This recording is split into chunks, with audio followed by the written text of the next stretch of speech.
បន្តនីតិចម្រៀងតាមសំណុំពរនាពេលនេះគឺបទមោសកម្មប្រមាច្រៀងដោយសិល្បករសូដានិងសិល្បករនីណាវី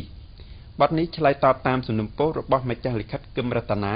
នៅភូមិអូវែងស្រុកទីវកាំងខេត្តទ្រវិញផ្ញើជូនអ្នកមានគុណទាំងទ្វេលោកមាឡាយមីងណារីនៅហាំយ៉ាងជាពិសេសផ្ញើដល់អូនសុផាដោយមានវាចាថាចូលអូនខំថែរក្សាសុខភាពឲ្យបានល្អ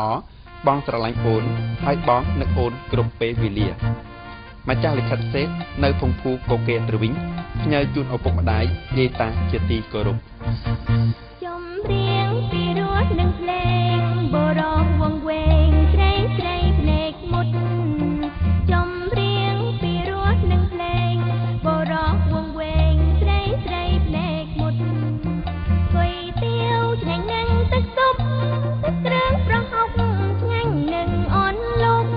បានហើយឆ្ងាញ់នឹងអនលំញ៉ាំស្រាឆ្ងាញ់នឹងគ្រឿងក្រែមរសជាតិការ៉េមឆ្ងាញ់នឹងទីដូង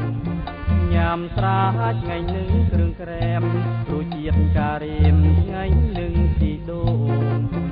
អំបុកឆ្ងាញ់នឹងជែកអំបងផ្នែកគ្រាដំបងផ្អែមនឹងសំដី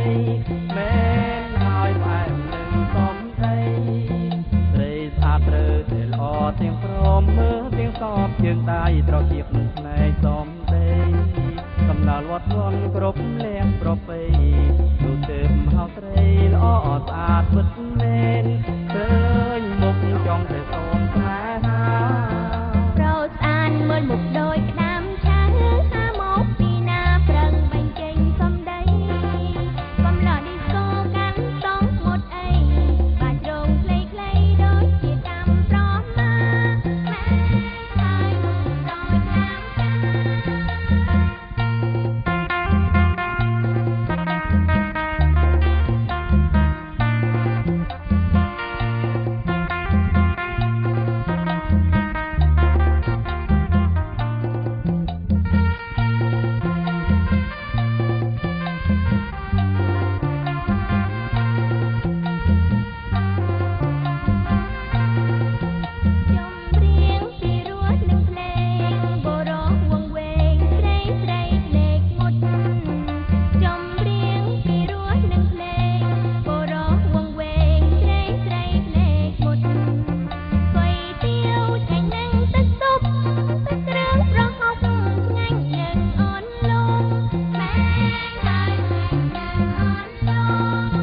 ញ៉ាំស្រាឆ្ងាញ់នឹងគ្រឿងផ្លែមរសជាតិការ៉េមឆ្ងាញ់នឹងទីដូង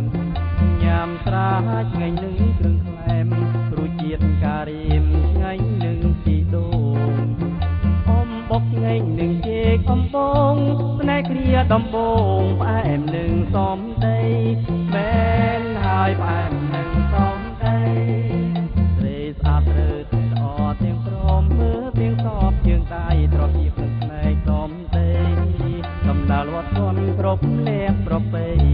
ទូទៅហៅត្រីល្អស្អាតពិតមែនឃើញ